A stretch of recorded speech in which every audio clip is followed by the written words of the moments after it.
2024년도 종료주의를 맞이하여 주님의 고난에 동참하는 여러분 모두에 하나님의 축복이 함께하시기를 주의 이름으로 축원을 드립니다. 아멘. 오늘은 고난주일, 종료주의를 맞이하여 십자가를 지는 사람이라는 설교의 제목으로 함께 은혜를 나누고자 합니다. 오늘은 사순절 마지막 주일입니다. 그리고 고난주간의 시작입니다. 예수님의 구원 역사는 전정에 이르렀습니다. 하나님은 아담과 하와의 타락한 그 시간부터 인류 구원의 계획을 시작하셨던 것입니다. 그 구원 계획이 예수님의 십자가에서 완성된 것입니다. 우리 교회에도 십자가 탑이 있습니다. 이 십자가 탑은 예수 구원을 선포하는 상징입니다. 그런데요, 사실 저 십자가는 무엇입니까? 사형틀입니다. 죽음의 상징입니다. 그런데 어째서 우리에게 그렇게도 자랑스러울까요? 성경은 분명히 저와 여러분에게 말씀하고 있습니다. 십자가의 토가 멸망하는 자에게는 미련할 것이요 구원을 받는 우리에게는 하나님의 능력이 되기 때문이다라고 성경은 말씀하고 있습니다. 오늘 본문은 예수님께서 빌라도가 내린 사형 판결 때문에 십자가를 지신 골고다로 올라가는 기사의 내용이 오늘 본문의 말씀입니다. 빌라도는 당시 유대 나라를 식민 통치하기 위해서 파견된 로마의 총독이었습니다. 오늘은 종료주의를 맞아 빌라도의 몇 가지 잘못된 점들을 지적하면서 다시 한번 도전받을 수 있는 진실하고 성실한 정말 성도다운 삶이 재현되기를 주의 이름으로 축복합니다. 첫째로 빌라도는 정치 문제와 종교 문제를 혼동하였다라는 것입니다. 그 당시 유대나라 최고의 의결기관이었던 사내린 공의회 예수의 죄목을 신성모독죄라고 확정을 지었습니다. 신성모독이란 목수의 아들 예수가 자신을 하나님의 아들이라고 지칭하는 것이고 사람의 아들이 자신을 신격화했다는 것입니다. 무엇을 통해 그들이 그렇게 지적을 하고 있습니까?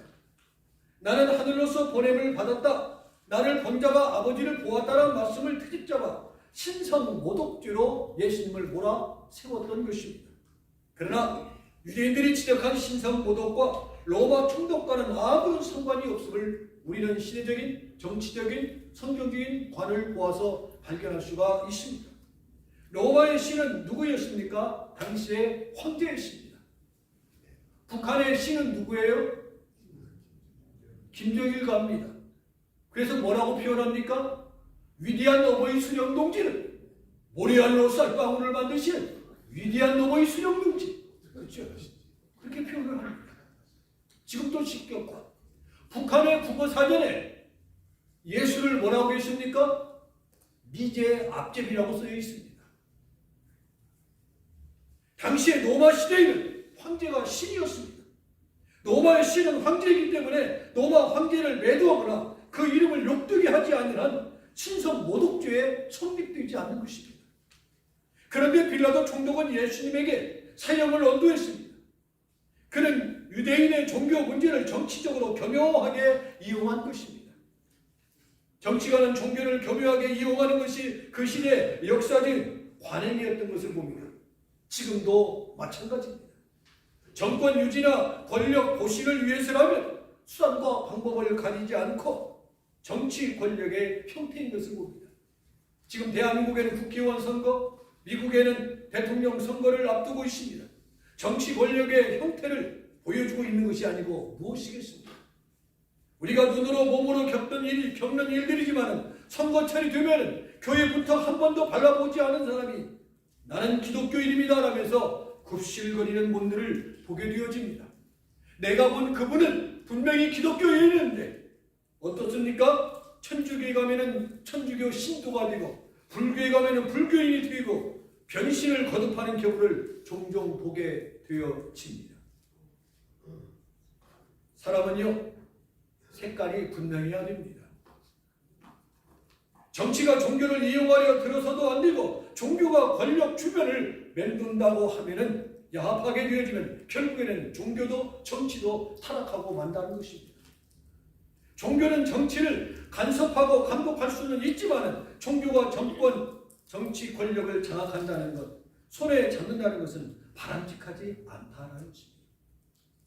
빌라도의 경우처럼 예수 사건을 자신의 권력 유지의 수단으로 삼는 것은 용납될 수 없는 일이라는 것입니다. 빌라도는 그 일 때문에 큰 실수를 저지르고 만 것이 첫 번째 실수입니다. 둘째로 빌라도는 아내 충고를 묵살해버렸습니다. 예수를 최종 판결하기 전날 밤 그의 아내가 꿈을 꾸었습니다. 그리고 아침 식사를 하면서 자신의 꿈 얘기를 남편에게 말을 합니다. 여보, 무지한 예수에게 무리한 재판을 하지 마시오. 당부를 합니다. 재차 당부하지만 무리한 재판 결과를 만들지 마십시오. 내 꿈에 이런 것들이 보였습니다. 그러나 그는 그 이야기를 어떻게 했어요? 아내의 이야기를 묵살해버렸습니다. 이유는 자신의 자존심이나 권위를 내세우기 위해서 쓸 것이고 자신의 정권 권력을 유지하고 유대인들의 환심을 사기 위해서 아내의 말을 묵살해버린 것입니다. 우리는 다양한 종류의 사람들로부터 충고도 권면도 받습니다. 부모와 형제, 어른, 친구들의 충고나 권면도 있습니다. 교회와 주변 사람들의 신앙 선배들의 충고도 있습니다. 저 또한 최근에 700~800명 모이는 교회 두 목사님의 조언도 들어보았습니다. 그러나 우리는 그것을 한쪽 귀로 듣고 한쪽 귀로 흘려버리는 습관이 있습니다. 그리고 달콤한 이야기는 반색하지만 아픈 충고는 외면해 버리는 습관이 있습니다. 그래서 현대교회의 강단은 십자가가 빠져있고 책망이 빠져있습니다. 그런 설교를 하면 눈살을 찌푸리고 축복을 받아야 합니다. 성공하십시오. 잘하고 있습니다라고 지켜세우면 은혜를 받았다고 박수를 치며 좋아하는 경우를 종종 보게 되어집니다. 편식이 몸에 해로운 것처럼 영적 편식도 해롭습니다. 말씀을 듣는 것도 골고루 듣고 받아들여야 합니다. 야단을 맞아도 아멘, 칭찬을 받아도 아멘 할 수 있어야지 야단 맞았다고 큰소리치고 덤비면 주의 은혜에 죄지고 만나는 것입니다. 그날 아침 빌라도가 아내의 충고를 받아들였다면, 바른 판결을 했더라면 역사의 기록이 달라졌을 것이라는 것입니다. 셋째로 빌라도는 자신의 양심을 외면했습니다. 심리학자들의 말에 의하면요, 극한 무도한 흉악범이라 할지라도 정직한 양심이 한 부분은 남아있다는 것입니다. 그 한 부분이 예수 그리스도를 영접하는 사형수들의 모습을 종종 보게 되었죠. 때로는 자기 일에 대해서 크게 후회하며 자기 목숨을 형장의 이슬로 기꺼이 내놓는 모습들을 보게 되어집니다. 그것은 바로 정직한 양심이 그의 마음 한구석에 남아있기 때문에 그렇습니다. 하물며 그날 빌라도의 경우는 예수 사형 판결을 내리기 전에 옳지 못하다는 양심의 가책이 있었습니다.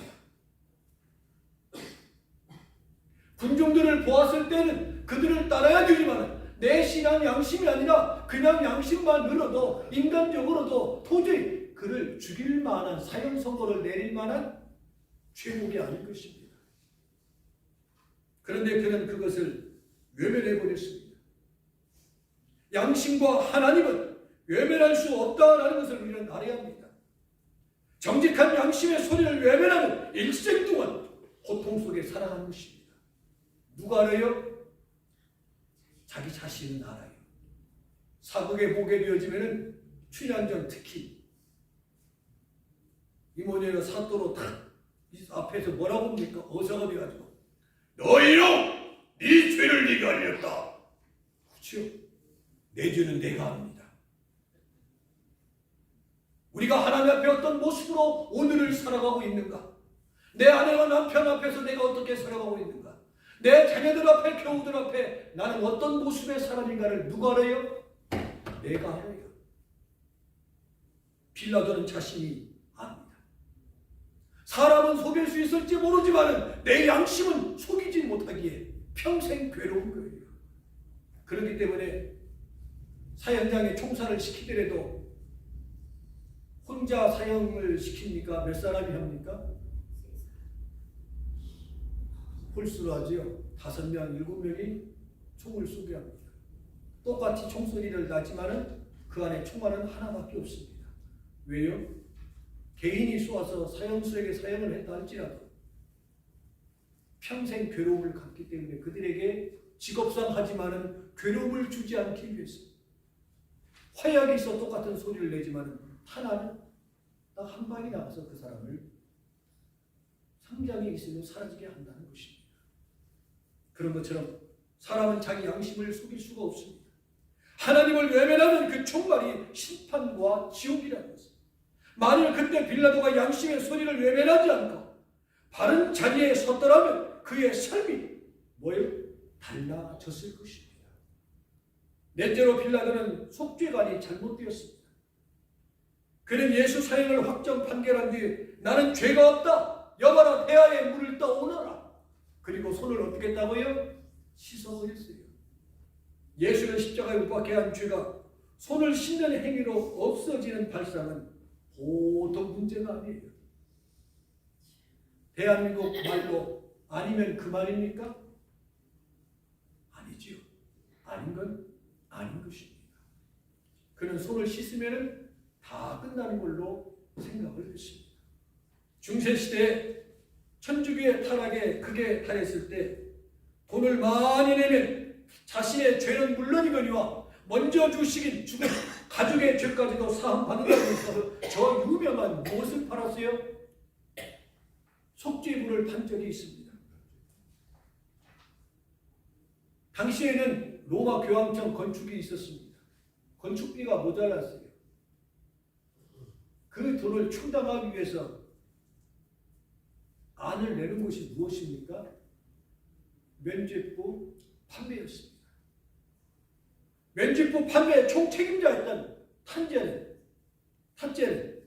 소리를 지르며 면죄부를 판매했습니다. 어떻게 면죄부를 파신 줄 아십니까? 이렇게 팔았습니다. 여러분의 돈 떨어지는 소리만큼 음부에 간 영혼들이 낙원으로 올라갈 것입니다. 여러분이 돈을 내는 소리만큼 여러분과 여러분의 가족이 지옥에서 천국으로 갈 것입니다. 그렇게 세일질에 열을 올렸다고 합니다. 이거는 이야기가 아니라 실화입니다. 그러나 죄산받는 것은 손을 씻는 것만으로 안 됩니다. 죄산받는 것은 면죄부를 파는 걸로 안 되는 것입니다. 선한 일을 행하고 공적을 쌓는 것으로도 안 되는 것입니다. 십자가에 죽으신 예수 그리스도를 영접하고 믿음으로만이 가능하다고 성경은 분명히 저와 여러분에게 말씀해 주고 있습니다. 의인을 죽이고 손 씻는다고 죄가 없어지는 것이 아니라는 것을 빌라도가 알지 못했다는 것이 안타까운 뿐입니다. 마지막으로 다섯 번째는 빌라도는 다수의 소리에 굴복했다는 것입니다. 가능하면 예수를 석방하고 싶은 것이 빌라도의 생각이었습니다. 왜요? 그의 양심의 소리가 있었기 때문에. 아내의 말도 있고 내 양심을 생각해도 아무리 죄를 씌운다고 해도 무슨 죄는 안 돼요? 사형 선고를 내릴 만한 죄가 아니거든요. 그래서 그는 3번씩이나 유대인과 종교의 지도자들을 설득하려고 했습니다. 여러분, 설득하려고만 하면 안 돼요. 설득을 해야지. 누군가는 꿈꾸고 있을 때 누군가는 도전하고 있음을 우리는 알아야 합니다. 밤새 기와집을 몇 채 질 수도 있어요. 첫삽을 떠야 집이 지어지는 것이지요. 생방만 갖고는 아무것도 안 됩니다. 아무것도 달라지지 않습니다. 변화가 없습니다. 오늘 본문 23절을 보니 그들이 큰 소리로 재촉하여 십자가에 못 박으라고 구하니 뭐라고요? 그들의 소리가 이겼다고 했어요. 전의 성경은 저희의 소리가 이겼다고 했고 지금 저와 여러분이 가지고 있는 성경에는 그들의 소리가 이겼다고 했습니다. 24절을 보니 이에 빌라도가 그들이 구하는 대로 뭐라고 했어요? 하기로 언도하겠다. 사형 언도를 하겠다 했어요. 빌라도는 다수에게 굴복한 것입니다. 다수 의견이 민주 정치의 성격입니다. 저도 동의합니다.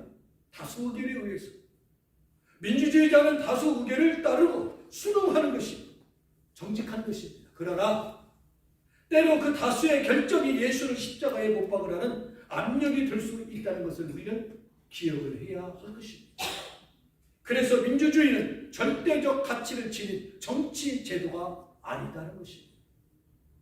하나님의 세계는 하나님의 뜻을 따르고 그 결정을 따르는 신본주의가 지배하는 것이 바로 교회다라는 것입니다. 빌라도는 대중의 소리와 그 결정의 소리에 귀를 기울이고 결정을 내려야 하는 것입니다. 이러한 빌라도의 잘못으로 인하여 사형 언도 때문에 예수님은 십자가를 지고 골고다 언덕을 올라가야만 했다는 것이 오늘 본문의 줄거리입니다. 피곤하고 지친 예수님께서 십자가는 너무나도 무거웠습니다. 건강한 몸으로 십자가를 지고 가는 것은 가벼울지 모르지만 채찍과 피 흘림과 배고픔과 수많은 핍박으로 인하여 자기 몸도 지탱하지 못하는데 그 십자가를 지고 당시에는 참으로 참혹했습니다. 자기가 매달려야 할 십자가를 누가 지고 가겠어요? 자기 자신이 지고 가게 했던 것입니다. 왜 십자가가 사형 중에 가장 극형입니까? 여러분 아십니까? 너는 죽어도 땅을 딛고 죽을 자격이 없기 때문에 십자가에 매다는 것입니다. 왜 후세인을 땅에다 묻지 않고 바다에다 수장했습니까? 너는 이 땅에 묻힐 자격도 없다고 하면서 그를 수장시켰습니다. 아시죠? 중독에는 그런 것도 있습니다. 수장. 가끔 미국에도 그런 일을 종종 보게 되어집니다. 극한 사형수 같은 사람이 형을 받으면 어떻게 합니까? 우리 주에는 저 사람을 묻힐 땅이 없습니다. 절대 반대합니다. 그래서 때로는 어떻게 해요? 수장시킵니다. 저렇게 잔혹한 사람을 우리 주에, 우리 스테이트에 묻힐 수는 없습니다. 예수님을 그렇게 형을 시킨 거예요. 십자가에다. 땅 딛지도 못하게 매달으신 것입니다. 언덕은 가파르고 십자가는 무거웠습니다. 지금도 골고다로 올라가는 언덕길은 경사가 급하고 오르기가 힘든 먼 거리였습니다.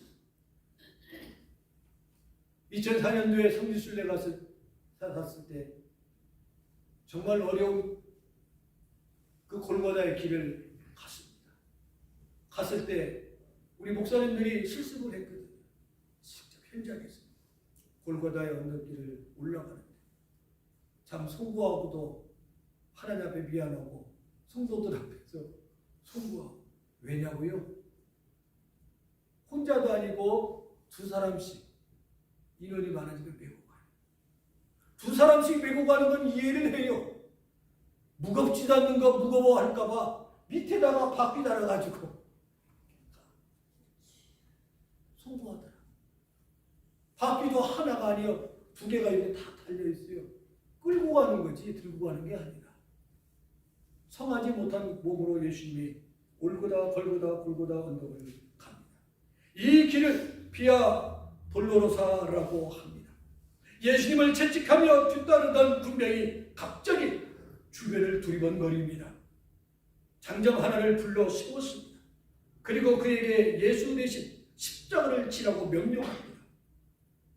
이것은 전혀 예상 밖의 사건이었습니다. 더구나 그 장정으로서는 상상도 못할 사건이었습니다.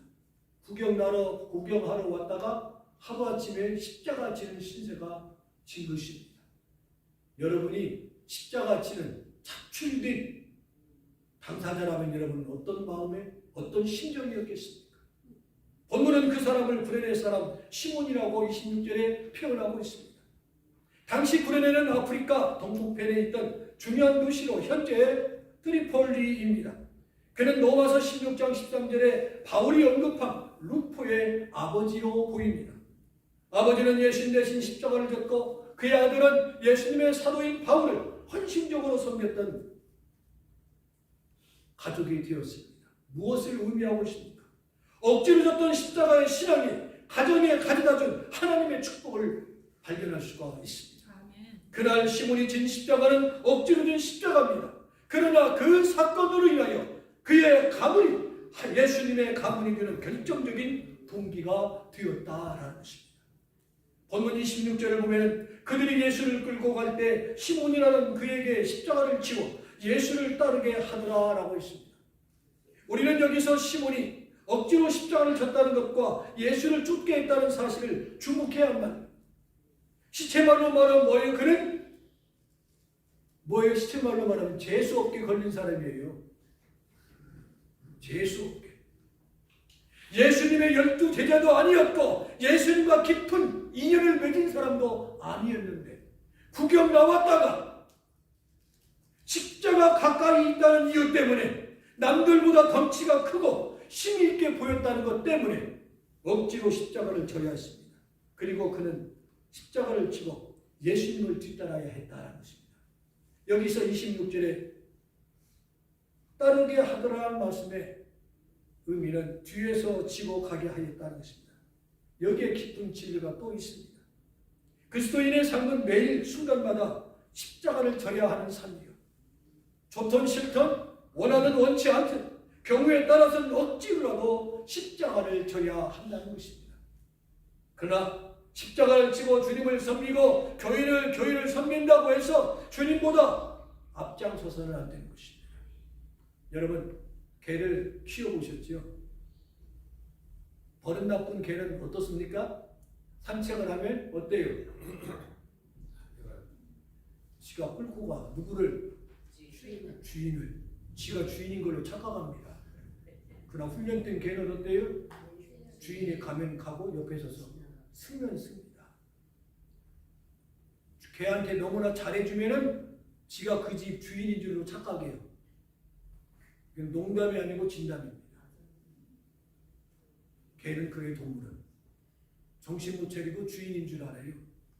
그리고 가정의 대장인 줄 알아요.